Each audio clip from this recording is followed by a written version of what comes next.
자, 오늘 방송은요, 도대체 어떻게 살아요? 라는 주제로, 당분간, 시리즈로 연속해서 한번 해볼까 합니다. 이 내용은 저희 책 콕 찍어주는 인생과 외, 거기 89쪽에 나오는 내용인데요. 먼저 이걸 하려고 하는 이유를 설명해 드리겠습니다. 제가 이제 수많은 사람들을 상담하고 강의하면서, 대상으로 상담하고 강의하면서 느낀 게, 거의 대부분의 사람들이 어떻게 살아야 될 줄 모른다. 이게 정답입니다. 비유하자면, 차는 있는데 내비게이션이 없어서 다들 헤매는 것 같아요. 그래서 많은 분들에게 어떻게 살아야 될지 어떤 삶의 방향성을 좀 알려줄 방향성이나 방향 감각을 알려줄 필요가 있겠다. 그런 생각이 들어서 오늘 내용을 해야 되겠다 이 생각이 들어서 준비해왔고요. 수많은 사람들에게 강의도 하고 상담도 하다 보니까 제가 상담하고 강의한 분들이 수천 명이 넘기 때문에 많은 분들이 어떤 문제를 어떻게 힘들어하는지를 너무나 잘 압니다. 또 그런 분들하고 상담하고 강의하면서 해결책을 찾아드리고 같이 해결하고 이러다 보니까 인생이라는 것에 대해서 전반적인 어떤 방향 감각이 제 나름대로 생겼습니다. 그리고 그 전에 제가 했던 수많은 공부들이 결국은 어떻게 살 것인가 하는 것에 대한 거였고요. 그래서 그런 내용을 앞으로 이제 유나 방송 애청자 여러분들과 같이 해볼까 하는 생각으로 이번 주제를 정했습니다. 그러면 시작하도록 하겠습니다. 도대체 어떻게 살아요? 시리즈입니다. 그리고 오늘 그 첫 번째 시간으로 믿음을 가져입니다. 도대체 어떻게 살아요? 믿음을 가져. 자, 그래서 이번 살아가는데 필요한 것들에 대해서 한 가지씩 이렇게 쭉 설명드리려고 하는데요. 믿음이 없는 삶은 핸들 없는 차와 같습니다. 엔진이 아무리 좋아도 갈 수 있는 곳이 없습니다. 그래서 믿음을 갖는 것이 중요합니다. 왜 믿음을 갖는 것이 중요하냐? 자, 설명을 드리겠습니다. 이 세상은 사실 전부 우리가 창조한 겁니다. 왜냐하면 우리에게는 우리가 경험하는 세상만이 진실이기 때문에 그렇습니다. 그리고 그 세상을 창조하는 것은 바로 우리 자신입니다. 세상은 단 하나인 것 같지만 실제로는 사람 수만큼 인구가 60억이라면 60억 개의 세상이 있습니다. 또 거기다 동물수까지 합치면 100억, 200억, 300억이 될지도 모르는 수많은 세상이 존재한다고 볼 수 있습니다. 지구는 하나이지만 바퀴벌레의 세상과 개미의 세상은 다릅니다. 같이 살고 있지만 같이 살고 있지 않습니다. 경험의 주체가 다르기 때문입니다. 본질로서의 세상은 하나지만 경험되는 세계는 그 경험의 주체마다 각기 다릅니다.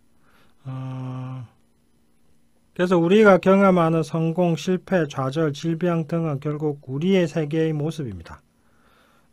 그러면 하나의 세상 안에서 우리는 왜 이렇게 서로 다른 경험의 세계를 갖게 되었을까요?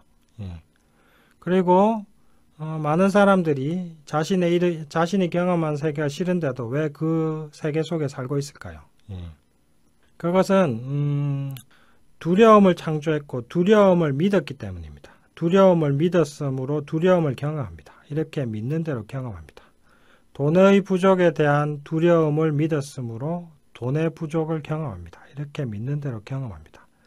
내가 못났다는 것을 믿었으므로 나의 못남을 경험합니다. 내가 못났다고 믿었으니까 내가 못났음을 이렇게 경험합니다. 이렇게 믿는 대로 경험하게 됩니다.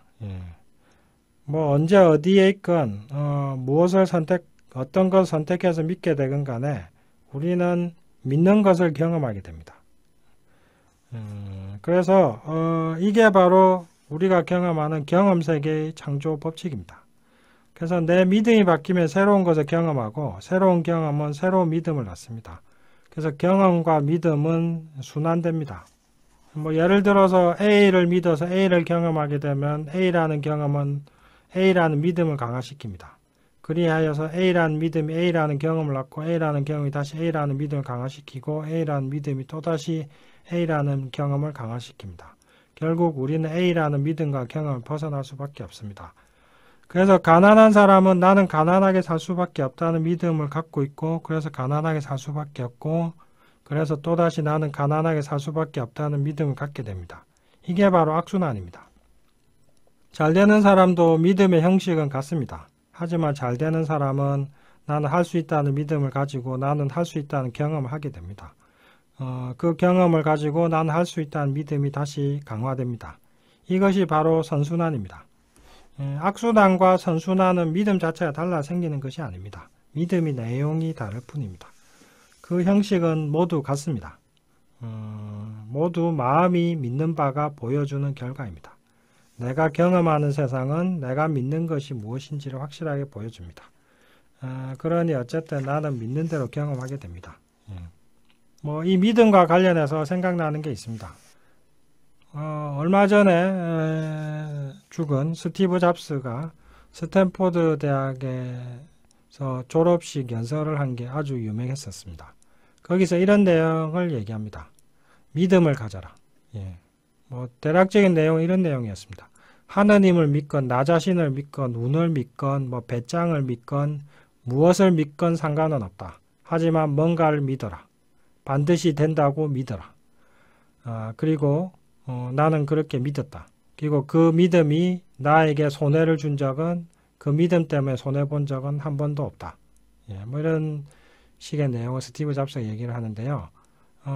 그걸 보면서 아주 많은 감동을 받았습니다. 스티브 잡스 이외에도 제가 성공한 수많은 사람들을 봤는데 뭐 정주영 회장부터 뭐 온갖 사람들을 했는데 성공한 사람은요. 되는 걸 믿는 사람이 아니라요. 되든 안 되든 믿고 보는 사람입니다. 그리고 될 때까지 믿는 사람입니다. 정주영 회장도 제일 많이 했던 말이 안 된다고 하면 해봤어였고요. 해봤어였습니다. 그리고 정주영 회장이 가장 많이 했던 말 중에 하나가 나는 무슨 일을 하든지 간에 할 수 있다는 믿음을 갖고 한다. 뭐 이런 얘기를 한 게 있습니다. 엄청 자주 얘기해서 뭐 들어본 분도 많을 겁니다. 결국 뭐 정주영 회장이나 뭐 스티브 잡스나 믿음의 중요성을 강조했는데 그 외에도 제가 온갖 업적을 남긴 사람들 쭉 연구해 본 결과 업적을 남긴 사람들은 공통된 특징이 있습니다. 그게 이제 몇 가지로 정리하면 이겁니다. 위대한 업적을 남기기 위해서는 뭐 대부분 이런 특징을 갖고 있습니다. 첫 번째, 남들이 안 된다고 하는 것을 된다고 믿습니다. 첫 번째. 두 번째, 그리고 그 믿음을 갖는 동안 온갖 역경을 경험합니다. 당연하죠. 남들이 다 안 된다고 한 걸 된다고 믿는데 뭐 그게 쉽게 되겠습니까? 하지만 될 때까지 믿습니다. 그리고 세 번째, 그래서 결국 됩니다. 결국 뭐냐? 업적을 남기는 사람들은 기본적으로 이런 특징이 있습니다. 다시 정리하면 모두가 안 된다는 것을 믿는다. 첫 번째, 모두가 안 된다고 하는 것을 된다고 믿는다. 두 번째, 아무리 많은 시간과 노력이 들어도 될 때까지 믿는다. 이게 바로 업적을 남긴 수많은 사람들의 공통적인 특징입니다. 제가 연구한 바에 따르면. 그래서 애청자 여러분들도 내 삶에서 뭔가 이루고 싶다라고 생각된다면 그것이 된다고 믿으십시오. 첫 번째. 두 번째, 그것이 될 때까지 믿으십시오. 그러면 원하는 무엇이든 다 이룰 수가 있습니다. 저도 이 방식대로 제가 지금까지 해온 모든 것들을 이뤘습니다. 된다고 믿어서 손해본 것은 없습니다. 간혹 뭐 된다고 믿어서 괜히 쓸데없는 고생하는 거 아니에요? 이렇게 질문하는 분이 있는데, 그럼 안 된다고 믿으면 안 하니까 고생을 안 하겠죠. 그러면 도대체 되는 것만 믿어서 뭘 하시겠어요? 안 되는 것을 믿어서 안 되는 것을 되게 해야지 뭔가 인생에 의미가 있고 돈을 벌 거 아닙니까? 제가 또 종종 하는 얘기가 있는데, 남들 다 할 줄 아는 거 해봤자 돈 못 법니다. 그러니까 남들 안 된다고 하는 거 되게 해야 돈을 벌거든요. 그거 다 알기 때문에. 그 돈을 벌기 위해서라도 된다고 믿어야 됩니다. 자, 남들 다 된다고 하는 거 해서 돈 버는 사람 없죠. 자, 그러니까 믿음이 얼마나 중요하냐 이거죠. 그래서 인생에서 어떻게 살아야 되느냐라고 물었을 때 제가 제일 먼저 내세우는 것은 믿어랍니다. 된다고 믿어라. 그 된다고 믿으면 된다는 결과를 경험하게 돼 있습니다. 근데 뭐 믿어도 안 되던데요 라고 하는 분도 있는데, 그럼 제가 다시 또 얘기합니다. 될 때까지 믿어라. 믿음을 끝까지 유지하는 것도 정말 중요합니다. 저는 기본적으로 제가 뭔가 하겠다고 생각했을 때는 기본적으로 10년의 세월을 투자할 생각을 합니다. 제가 처음 한의학 공부를 할 때 한의학 10년 해야 되겠구나. 10년 하니까 뭔가 보이더라고요. 자, 결국 뭐냐? 믿음을 가지고 될 때까지 믿으면 안 되는 것이 없다. 이게 제가 오늘 말씀드리고 싶은 겁니다. 그 다음에 이제 뭐 상담하고 강의하다 보면 사람들이 운, 사주 뭐 이런 얘기, 뭐 어떤 사람은 계명, 뭐 이름이 안 좋은 것 같아서 계명했다 뭐 이런 얘기를 많이 하는데, 그래서 실패와 성공의 원인은 운 탓으로 많이 돌립니다. 그럼 과연 운이 좋아야 성공하고 운이 나빠서 실패한 것일까? 과연 운이란 뭐냐? 운 때문에 실패한 사람 없습니다. 운을 탓하면 성공을 못합니다. 운을 믿지 말고 나를 믿으십시오. 그럼 운과 관련해서 운과 관련해서 한번 얘기를 해보죠. 운은 바람입니다. 바람은 순풍도 있고 역풍도 있습니다. 운은 순풍이 될 때도 있고 역풍이 될 때도 있습니다. 그러니까 운은 믿을 게 못 됩니다. 그러니까 운을 믿지 말고 나를 믿으십시오. 그 다음에 운은 도박판의 패입니다. 좋은 패 받았다고 항상 이기는 것도 아니고 나쁜 패 받았다고 항상 지는 것도 아닙니다. 구석까지 몰리다가도 조커 하나로 역전되기도 하는 게 이제 도박판입니다. 그러니 나쁜 패는 잘 생존하고 좋은 패 현명하게 이기면 됩니다. 그러니 아무리 궁지에 몰려도 좌절하지 마십시오. 그러니까 운은 도박판의 패처럼 도박판의 패와 같습니다. 그러니까 역시 운을 믿지 말고 나를 믿으십시오. 그리고 세 번째, 운은 변덕쟁입니다. 언제 어디서 어떻게 변덕 부릴지 모릅니다. 그러니까 운을 믿지 말고 실력을 믿으십시오. 그 다음에 운은 수레바퀴입니다. 운은 항상 돌고 돕니다. 그러니까 돌고 도는 운에 집착하지 마십시오. 그러니까 항상 이렇게 생각하십시오. 이것 또한 돌고 돌리라. 다섯 번째, 운은 겁쟁입니다. 근데 역사를 살펴보면은 운을 믿는 사람은 운에 지배당하고 운을 안 믿는 사람은 운을 지배합니다. 이와 관련된 예가 있습니다. 옛날 중국사에 나온 얘기인데, 어떤 장수가 전쟁하러 나가는데 어떤 손금 봐주는 점쟁이가 손금을 봐주면서 손금이 안 좋다고 여기가 붙어야 되는데 떨어져 있어서 싸움에 질 것 같다 얘기합니다. 그러니까 그 장수가 칼을 꺼내 가지고 그 떨어져 있는 손금을 칼로 쫙 그어서 하나로 붙여버립니다. 자, 그러면서 그럼 이제 됐냐 이러면서 나가서 싸워서 이깁니다. 자, 이렇게 쭉 역사를 보면은 운에 지배당하는 사람은 결국 이길 수가 없습니다. 운을 믿지 않는 사람, 운을 극복하는 사람이 진정한 승자입니다. 실제로 성공하는 사람은요, 알고 보면 운이 지독하게 나쁜 사람이 많습니다. 운이 좋은 사람이 성공한 게 아니라 운을 극복하는 사람이 승리합니다. 그 대표적인 예가 징기스칸이죠. 보통 사람으로 치면 징기스칸만큼 죽을 고비 많이 넘기고 죽을 고생 많이 한 사람도 없거든요. 그런데 승리하죠. 왜냐? 운을 믿지 않고 자신을 믿었기 때문입니다. 물론 운이 좋다고 믿는 것도 자신을 믿는 것에 들어갑니다. 제가 말하는 운에 좌우되는 건 뭐냐 하면 쓸데없이 무슨 일 하러 가면서 이게 될까요 안 될까요 라고 묻는 거. 된다고 믿고 하십시오. 뭐 된다고 하면 하고 안 된다고 하면 안 하고 그러시면 안 됩니다. 그 상담에서 항상 제가 제일 많이 듣는 게 뭐 사주가 어떻고 뭐가 어떻고 얘기하는데, 제가 주역 공부를 했었어요.